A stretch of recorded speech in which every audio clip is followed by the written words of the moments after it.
DC High Volume, Batman. The Dark Knight's definitive DC Comics stories. Adapted directly for audio for the very first time. Fear. I have to make them afraid. He's got a motorcycle. Get after him or I'll have you shot. You mean blow up the building? From this moment on, none of you are safe. New episodes every Wednesday, wherever you get your podcasts. Let's hang out. And let's talk about what Leslie's about. And let's listen to two lesbians shout. Let's hang out. Hey, Let's Hang Out listeners, we've got a special feed drop from Rom-Com Vom, a miniseries from Sex Ed with DB that unpacks the messy, funny, and feminist moments in your favorite romantic comedies. This episode of Rom-Com Vom dives into Legally Blonde with guest Brandon Kyle Goodman, actor, writer, and all-around icon. Together, DB and Kyle dig into what this early 2000s classic gets right, where it missed the mark, and why we're still talking about Elle Woods today. If you like what you hear, search Rom-Com Vom or Sex Ed with DB wherever you get your podcasts. Here's the episode.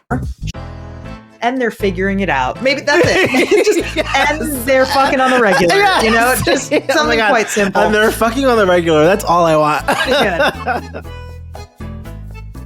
Welcome to Rom-Com Vom, a Sex Ed with DB podcast series where in every episode we go under the covers with a beloved rom-com, strip away its hidden toxic messages, and rewrite the script on love and sex.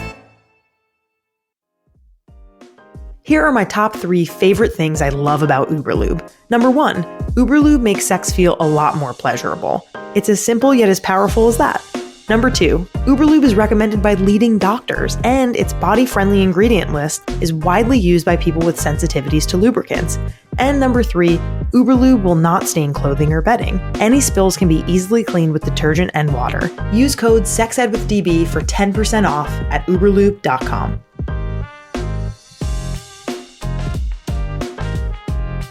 Are you falling into a pattern with your partner? Looking to change things up but aren't sure how? Me and my partner exit our ordinary with Lion's Den. Lion's Den has hundreds of your favorite brands to help you and your partner reconnect or try something new. From novices to dungeon masters, there are products for every comfort level. With 50 plus years in business, Lion's Den is here to help. Can't make it to a local store? Shop online and chat with a customer service team member while you shop. Lion's Den offers our listeners 15% off in-store and online using code SEXEDWITHDB at lionsden.com.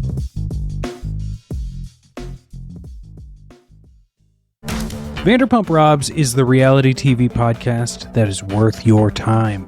Sure, you could scroll through the same recycled social media takes, but on Vanderpump Robs, I do things a little differently.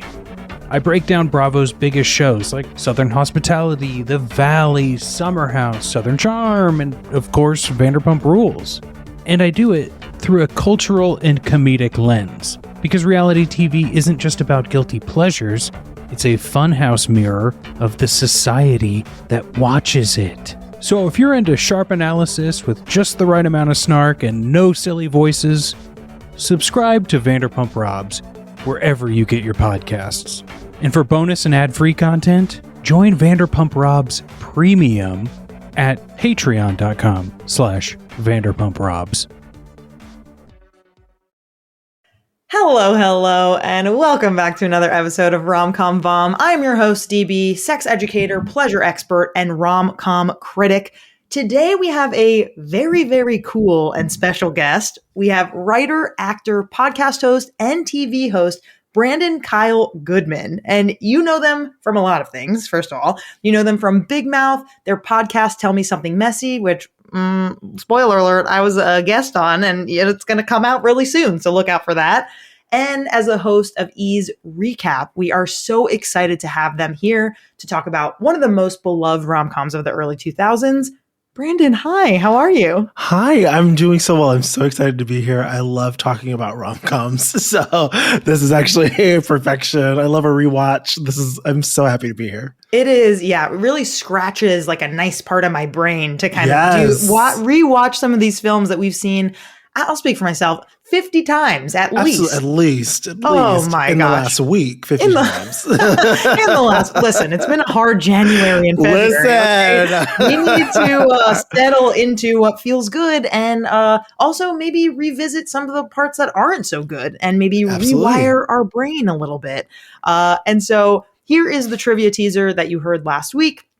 The real life story behind this rom-com started with a law student who didn't fit in at school. She turned her experiences into a manuscript, one that an agent only noticed because it was printed on pink paper. True story. Today, we have a jaw drop. We're reviewing Legally Blonde. Brandon, what is your feeling about this? What's your relationship to this movie? Tell me. So my mom is an actress, and she used to get screeners when screeners were like on, if you know what that is, it's like basically movies will promote themselves by sending to different union members.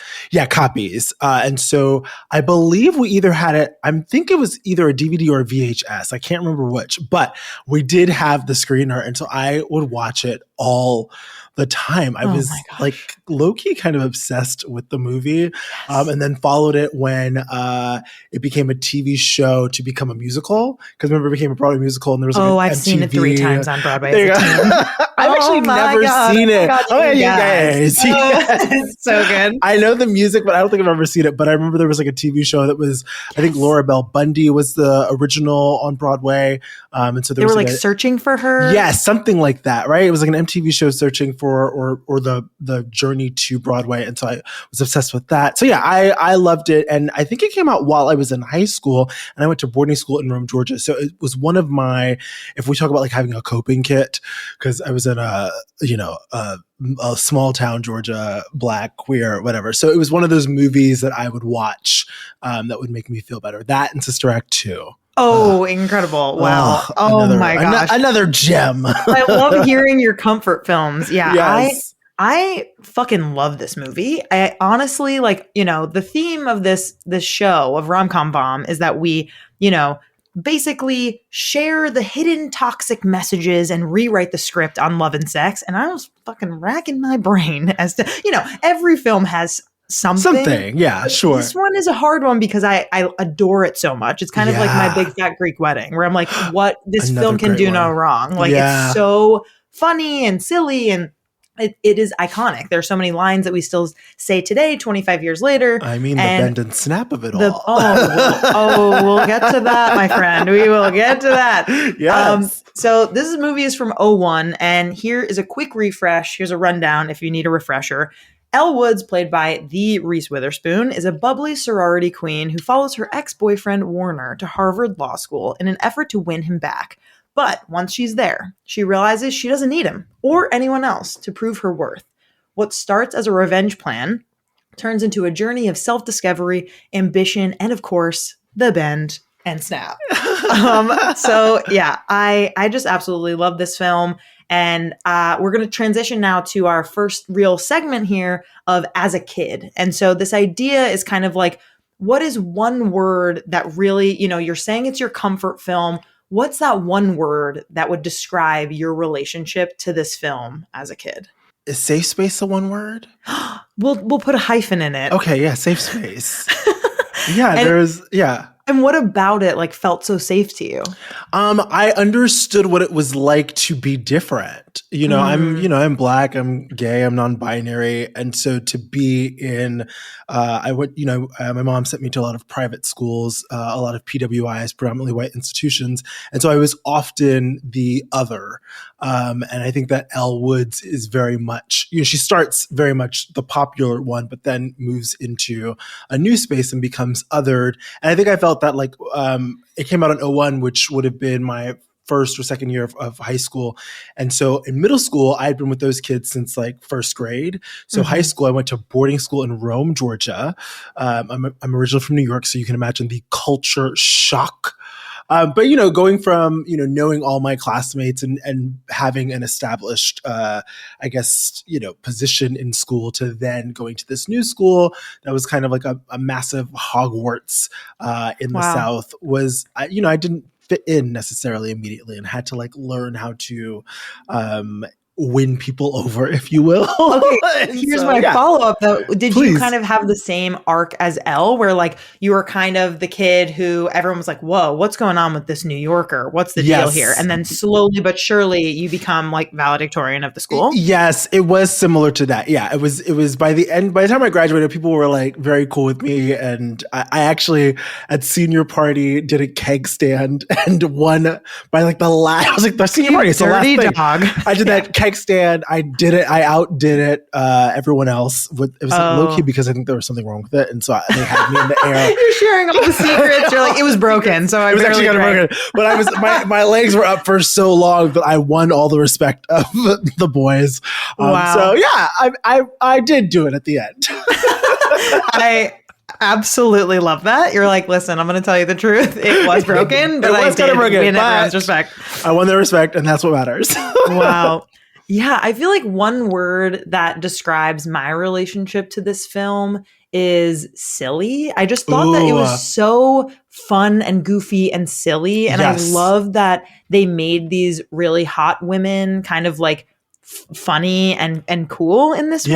And that Reese Witherspoon, I just think it's funny that like someone like Reese Witherspoon in this film doesn't fit in because it's like Harvard Law School, and because she like, you know, her parents are like, Harvard Law School, you can do something so much better with your life. Like it's set up to like be this silly thing. Her admissions video is so silly. God, like it's the whole thing is just camp. Like I just think it's very, very fun and ridiculous. Yes. What do you think is really fantastic about this movie that still holds up 25 nearly years later? It's joyful. Yes. Do you know, I think no matter what, like if you're like, I'm in a bad mood, like I watched it on I watched on a Sunday night. We were doing the SAG Awards for E later that night. And so I was like, oh, I like a slow morning because we work super late because we record after the award ceremony's done. So I like have a slow morning. And so I was like, oh, okay, well, why don't I watch this movie? I need to do this rewatch. And it just put me in such a great mood. Like it was just like fun and colorful and pink and silly, and so joyful is, I think it still holds up as a joyous movie. I want to know, we're going to do the rating before the rewatch. So I asked you to rate the film before we rewatched it so we can compare our pre and post watch ratings. But yeah, first we got to go over our rating system. So it's 1 to 5 VOMs. 1 VOM is it's dated, mostly harmless. 5 VOMs, big yikes, we're burning the VHSs and the DVDs of this film because it's so offensive. So what did you rate this film before the rewatch? Well, I am always going to assume if a movie came out before 2020 that there might be some problems. Right. So the further back, I just assume, so I gave it like a 2. Because I was assuming that there's probably something I'm going to have an issue with. So pretty political. You're like, we're not going all the way to the beginning. We still love it. So we're going for 2. I'm going to start with the 2. Yes. I agree. I mean, I think I see this movie once a year and I'm 32. And basically since I was a kid, I've seen this movie at least once a year. So I have it quite fresh in my mind. And I'm one of those freaks who, you know, I see a movie a few times and then I can recite it just because I just have one of those minds. I feel like you as a multi-hyphenate definitely are like this. Yes. And so I think for me, I think I even gave it a 1 because I was like, I don't think there's going to be much wrong with this. Yeah. So let's transition into the main part of the show called That's Problematic. So we pick like 2 or 3 kind of major themes of the film, and then we're going to see what exactly is going on in here. And if you have other themes, I want to hear them. I want you to bring them up. Lovely. So the first one we have is feminism, but make it marketable and very, very white, right? So incredibly so. I'm glad that's a theme. Yes. Let's begin there. So, you know, we are also guilty of this, I am calling it feminist, right? But, you know, it's very white. It's very upper class feminism, and Elle's privilege is just kind of never questioned. And the kind of question I have in here is like, would a woman of color or a working class woman have had the same chances at Harvard. Her big like triumph still exists within this like elite patriarchal system. She doesn't actually change Harvard. She just kind of proves that she, as a hot white woman, belongs there. Mm-hmm. There's kind of no attempt to change the system here. She's just kind of happy to be accepted within it. And the last piece that I have here is that like Harvard's law school and courtroom settings somehow also contain zero visible racial diversity, reinforcing this like unspoken rule that only women who fit a specific look, aka white, blonde, conventionally beautiful, get to be in these spaces. Yes. So give me your thoughts on this. What came up for you about this? Well, that was kind of the first thing that I forgot and like noticed right away. I was like, oh, everyone is white. The extras are white. Everyone in this space. I was like, they ain't even a black girl in your sorority. There's not an Asian girl in your sorority, Indian girl. Like all the people speaking. And even when she gets to Harvard, until we meet the judge, which I was like, well, thank goodness. Right. The judge is black, is a black woman, but everyone was white. And I was like, oh, that is interesting. This is part of the fantasy, but also this like line where I kind of can believe this. Like, yeah, of course you're a beautiful blonde white woman. Of course, when you submit a video in your bikini, this room of just straight white men go, let's let her in. Yeah, why aren't we talking about that? There actually needs to be more conversation about that. So yeah, I wrote in my notes, white privilege is overflowing. Ooh, beautifully put. That it is abundant in this space from both the story standpoint, but also I'm thinking about it as a writer, from a writing, directing, casting standpoint. There's just not even like a lot of effort to say, well, this role doesn't really need to be a white person. Like we could put a person of color in here or a queer person. Also the queerness, zero queerness. There's the lesbian, except for there is the lesbian who's obsessed with Berkeley and obsessed with like kind of doing and saying these things that are just make her in this box of puts lesbian. her in a box. Yes. And then there is the gay pool boy, of course, the gay pool boy outed in the courtroom as a joke. Yes. Yeah. So like you're like, okay, cool. Like these characters are here, right? He's a Latin queer person, so they're here, but they're very much, and this is my frustration as an actor of color in this industry, a black actor, is that you have a purpose to service the white protagonist. You don't have agency on your own. One of my close friends, Griffin Matthews, who's on Dear White People and on Flight Attendant and She-Hulk, we talk about how oftentimes he will get cast in these roles and they'll never give him a husband. They'll never give him a family, right? Like that he's often playing the best friend or the colleague, but that you never go home with his character. And so, the same thing is true here. Like we're never going home or getting to know any of those diverse characters. It's all in service of your white protagonist. Yeah, I guess a follow-up I have for you as a writer, like obviously the writer's room also looks very different 25 years later. Yes, like the writer's room is much more diverse, much more different kinds of bodies, much more different racial diversity, much more gender diversity, sexuality, folks who have different abilities. Like there's a lot of difference now. And can I hold you there? Please. Much more in terms of like they exist, as opposed to years ago, we'd say they didn't exist at all. Right. But it's still not. It's still good. No. Like if you're looking at 100 writers, I would say 2 of them are of color.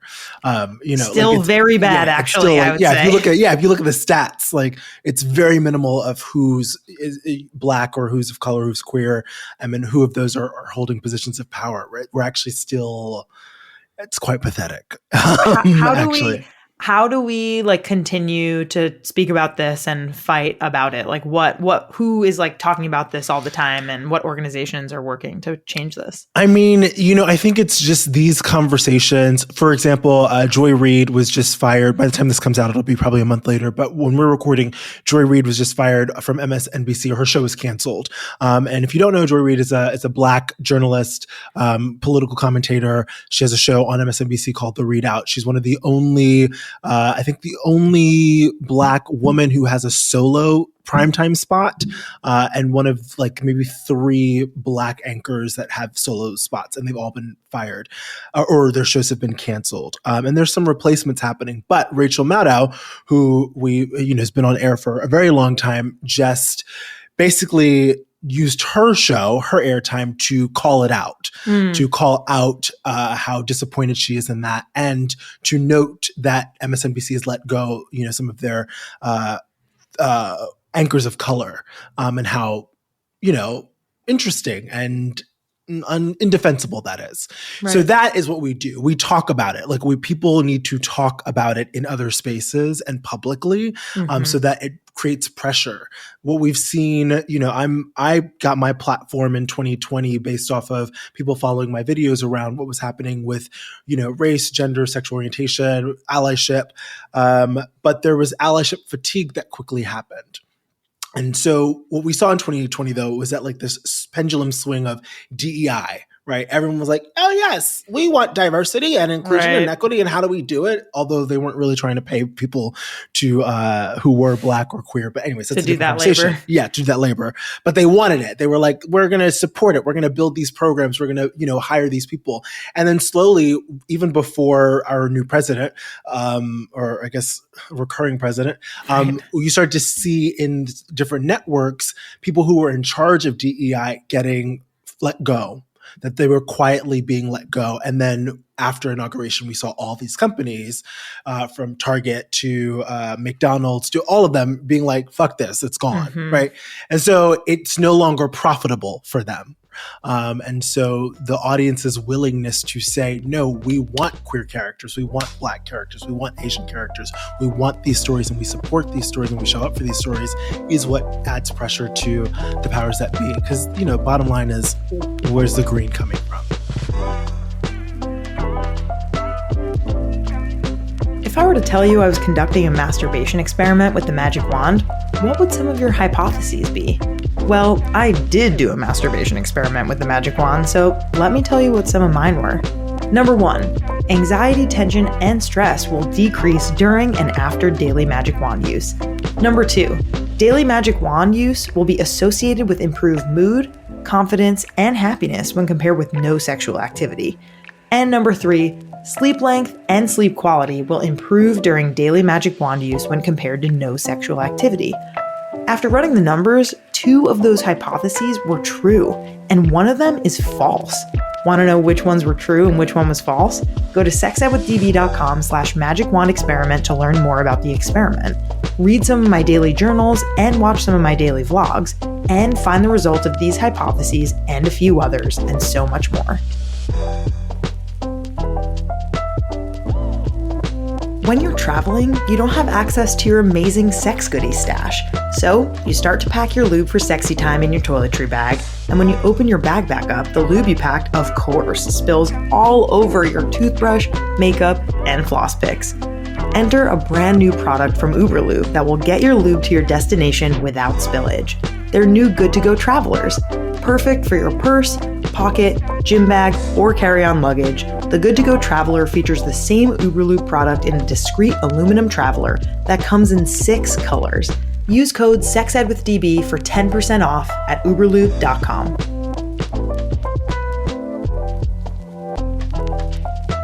You know you love your partner deeply, but your sex life hasn't been the best. You try to spice things up, but get overwhelmed and feel confused as to why your intimacy has been waning. This is a story I hear again and again, so know that you're not alone. I recently started working with an incredible brand called Aria, and I want to tell you about them. Aria is a service for couples that makes it easy to break out of routine, deepen emotional connection, and energize their relationship with curated experiences called scenes. You will also receive access to the Aria concierge, who's like your relationship's wingman, a real person, not a robot, who feels out your vibe and serves up spicy monthly experiences for 2. Plus, hand-picked premium items delivered discreetly and directly to your door. If this sounds like just the thing you need, don't wait. Pause this episode and visit arya.fyi and use code SEXEDWITHDB for 15% off now, because your partnership deserves it.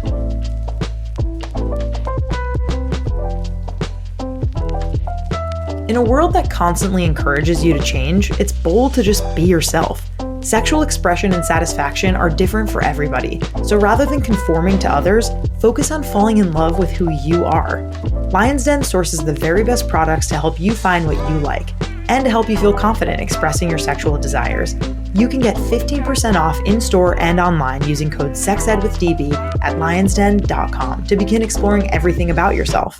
Follow them on social at Lions Den Adult on Instagram and TikTok.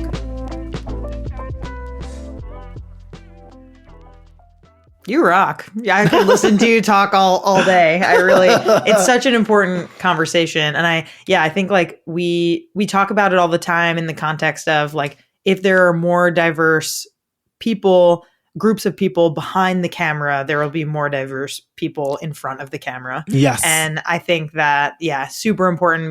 We talked to two folks who came out with a film called Good Bad Things, all about being physically disabled and what's it like being physically disabled on the dating apps. And that film was supported, executive produced, starred in by people with physical disabilities. And so I think like it makes it's so obvious, like, duh, obviously this should be happening, but it most of the time does not happen. And I think like bringing it back to Legally Blonde, right? Like I think there are even only two like Black characters in the Bend and Snap crew. And like, there's maybe one insinuated gay character when he goes, there's one who comes out at the end with the like, Bend and Snap works like, every time. Yeah. So, there are people, but like you said, there's no substance to them. No, it's a performance. We don't go home with them. Exactly. Yes. It's a performance of equity and inclusion, or not even equity. It's a performance of diversity, but it's not actual diversity or inclusion. Those people's experiences do not influence the story. They don't shape the story. And like, there's two folds to that, which is, I will nerd out with you on this. Please. Which is, you want diverse characters, but you also don't want their storylines to be about their identity, right? Exactly. I always say on Big Mouth, when we were, and that show has a lot of different types of characters, but I would always be like, I want the gay character who just cheats on the math test, right? It's not about him coming out of the closet. It's not about the trauma of, people not accepting him. It's like, he cheated on a math test, right? Like gay kids cheat on math tests too, right? So it's just like, how can we allow these people to exist, but also give them human stories, allow them to just exist in their humanity as opposed to their identity. Right. And that's just a part of them. It's like not the whole thing it's not the whole thing. Yes. It influences it. But, my friends and I always talk like, I'm not walking around 24/7 going, I'm Black, I'm gay. Oh, I'm Black and I'm gay. There are moments where, it influences how I might be perceived or experienced show up in the world. And certainly, but it's not how I wake up in the morning and say, I'm going to move through my day. I'm moving through my day as Brandon. Right. Yeah. And so I think that's what I'm looking for to be reflected on camera, is that these characters are moving through their days as themselves. Yeah. And then, it's influenced by their womanhood or their race or their ethnicity or their religion, but that is not their entire identity. Right. And like, kind of getting back to the film, like we said earlier, we wanted to talk through this like Callahan sexual assault kind of piece. And I think that I'm so interested to kind of dig deeper into this. So for folks who, again, haven't seen this film in a long time, if you haven't done the rewatch, there's a scene where Callahan invites Elle into his office in order to ask her where she's going to be a summer associate next summer. And she's like, I haven't really thought of it. And he's like, oh, you're brilliant. Like, you should apply to work with me, basically. And she kind of says, okay, well, I didn't really even think about that. And he's like, you know what competition is all about, right? And he gets really gross about it. And he's like, it's about having animal instincts and seeing how far the other person will go. How far will Elle go? And he starts to touch her leg, right? Yeah. And she immediately slaps him away and says, are you hitting on me? And he goes, well, you're a beautiful girl. I'm a man who knows what he wants. And she goes, well, I'm a law student who just realized her professor is a pathetic asshole, and walks away, right? Yes. So this is like the whole scene that happens. And I think like, for me, as a young girl, I'm 32. This film came out in 2001. I was like 9 years old when I first watched this film. I just saw this as like normal, that like he was hitting on her, and because he was more powerful than her, that this was not inappropriate. It was just like something that a woman would have to deal with. Yeah. And rewatching it as an adult, it has been kind of mind-blowing how common these kinds of occurrences are in these kinds of films, and how frustrating it is that even though she stands up for herself and even though she wins in the end, like, he is still running his own firm and he is still able to have power and teach that class the next semester. And yeah, it just really angers me and frustrates me that this is so normal. It was interesting to rewatch it because it's been a while since I've seen it, and to now download it as sexual assault. I don't think when I watched it, we didn't have that language. I didn't have that language, so I was just like, oh, he hit on her. That's terrible. And this is kind of a twofold, because we're thinking about a movie that came out in 2001. And I'm thinking about, as they're writing it, what are you allowed to talk about to get your movie greenlit? And so the importance of showing this scene, but then there may be notes that you can't talk too much about it or go too directly into it, because then does it, one, rob the, and I'm not saying this is Brandon, but like, does it rob the movie of its joy, or like, will the audience be able to, all the things. But I think what I was most frustrated by watching it this time around was the responses from both Holland Taylor's character, her female teacher in the beginning, and from Luke Wilson's characher. You were disappointed in that? Yeah, that they weren't, like, because when Vivian says she saw, she's like, you almost had me fooled. Yes, yeah. And then Emmett, who's Luke Wilson, says something about like, no, he made a pass at her. Right. I felt like he hit on her, and it was like, no. He crossed the line. It was assaulted her. And if that's the girl that you are into, I'd be pissed. Right. I would be livid. I'm not working for this man no more. Right. Quit. He tried to assault this girl that I'm in love with. I would be fucking that man up. You know what I'm saying? Right. So like, I was like, oh no, y'all are too cool and calm about this. Right. It was too normalized, right? Exactly. And even Holland Taylor says, are you going to let some prick, I think which said, ruin your life? One prick ruin life. Not ideal. Not ideal. But Brandon, we get to rewrite a piece of this film right now. I love this press. And then we're gonna do our post-watch rating. Okay. And say bye-bye in a second. Lovely. So I want to know, we talked about a lot of different things that we could have changed about this movie. What would you rewrite? Is it a certain character? Is it a certain thing that pops up at the end of the screen about Luke and Luke Wilson's character? Like the whole, what are we changing about this? I really have to give you two. Give me two. I have to give you two. One is, I do not think she needs to end up with Luke at the end of this movie. She's fine by herself. I want her to, because it's like, you just graduated. You were thinking I already thought you were trying to get married too soon. Like, we were just graduating college. You just went through Harvard Law School. You just found out who the fuck you are. You proved who the fuck you are. You don't need a fucking man, girl. Maybe you like women. I don't know. Maybe you like experiment. Why don't you? Experiment. Like, now is the time for you to go explore. So I didn't love the fact that she's 24 also, theoretically. Literally, she's like you got time. And it was such a, because it's in a line, it's in like a, one of the little chirons at the bottom that's like, he's going to propose to her. You're like, it felt like an exec note. It was like, we got to know that we got to know she has a man. Otherwise, is she a real person? Exactly. So I would take that away and really just like amplify that she is powerful and strong on her own, and that is enough. Yes. But then I think what's more important to rewrite is the sexual assault.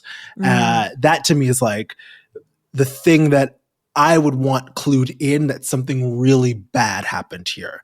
If I'm a young person watching this movie, I want to know that this is actually wildly inappropriate, and not just like, he touched my, like, that is wildly inappropriate, and that the characters are rallying around her to, I don't need a big devastating scene, but I do need people to acknowledge that, like, she's not wrong. I have the way to do this. Please tell me. I agree with this rewrite, and I also agree that just take away the whole proposal thing. Like, to me it's fine if they date, but I don't want the proposal. I just want them to be, and they're figuring it out. Maybe that's it. And they're fucking on the regular, just something quite simple. And they're fucking on the regular. That's all I want. Pretty good. But I think we see Vivian when they're visiting Brooke Wyndham in prison say, oh my God, I made a huge mistake, because when Luke Wilson basically says, no, he hit on her, that's why she quit. And we see Vivian say, oh my God, I feel terrible. I made a huge mistake.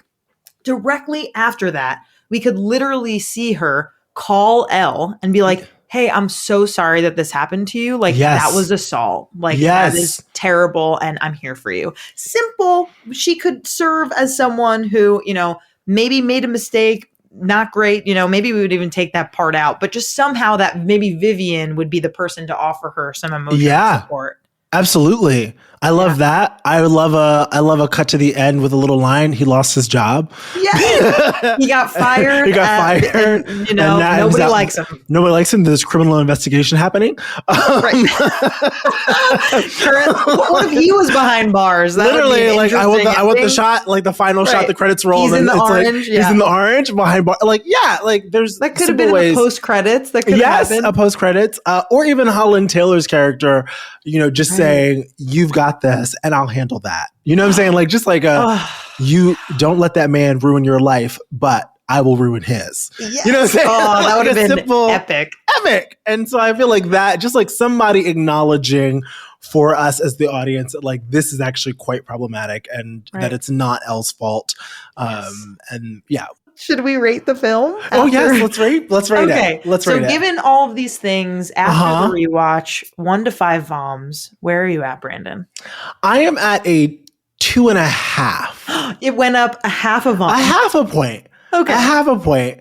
I have high standards. I want more people of color. I want more queers. I like it. I want some acknowledgement of the white privilege that's overflowing. Yeah. And so for that, I'm going to give it a 2. It's not a 3. It's not midway, but it's a 2.5. I think it's safe right to watch. I think you can keep it on your shelf. I think you can, frame it even if you want. You don't have to burn the DVD. You can, you can buy it on Prime, whatever. Yeah, you can do whatever. It's do the thing. It's okay. Yeah. It deserves to exist. I think that there are a lot more good to it that outweighs the things that we find problematic. So totally. I really appreciated your perspective about diversity and queerness and about, assault. And I think that I'm moving mine from a 1 to a 2. It's going a full bomb up. Yeah. And I think that again, it's a great movie, but could always do better. Yeah. And so, I feel so lucky that I got to have you on today. So thank you for being here.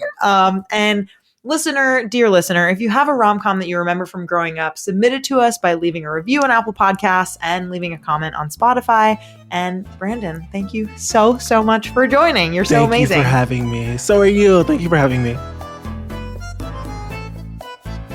Our creator, host, and executive producer is me, Danielle Bezalel, aka DB. Our producer is Sadie Leegee. Our communications lead is Catherine Cohen. Our music theme is by Hook Sounds. Thanks so much to our featured guests, partners, and listeners. If you have a rom-com you remember from growing up and want us to cover it on Rom-Com Vom, submit it to us by leaving a review on Apple Podcasts and leaving a comment on Spotify. Want to partner with us? Email us at sexedwithdb@gmail.com. For more sex ed content, follow us on Instagram at sexedwithdbpodcast. See you next time. That was an episode of Rom-Com Vom, a sexy, fun miniseries from Sex Ed with DB. You can find more deep dives into your favorite romantic comedies by searching for Rom-Com Vom or Sex Ed with DB wherever you listen to podcasts. Follow at Sex Ed with DB Podcast on Instagram for sex ed content you'll love. The Old West is an iconic period of American history and full of legendary figures whose names still resonate today. Like Jesse James, Billy the Kid, and Butch and Sundance, Sitting Bull, Crazy Horse, and Geronimo, Wyatt Earp, Bat Masterson, and Bass Reeves, Buffalo Bill Cody, Wild Bill Hickok, the Texas Rangers, and many more. Hear all their stories on the Legends of the Old West podcast. We'll take you to Tombstone, Deadwood, and Dodge City, to the plains, mountains, and deserts for battles between the U.S. Army and Native American warriors, to dark corners for the disaster of the Donner Party, and shining summits for achievements like the Transcontinental Railroad. We'll go back to the earliest days of explorers and mountain men and head up through notorious Pinkerton agents and gunmen like Tom Horn. Every episode features narrative writing and cinematic music, and there are hundreds of episodes available to binge. I'm Chris Wimmer. Find Legends of the Old West wherever you're listening now.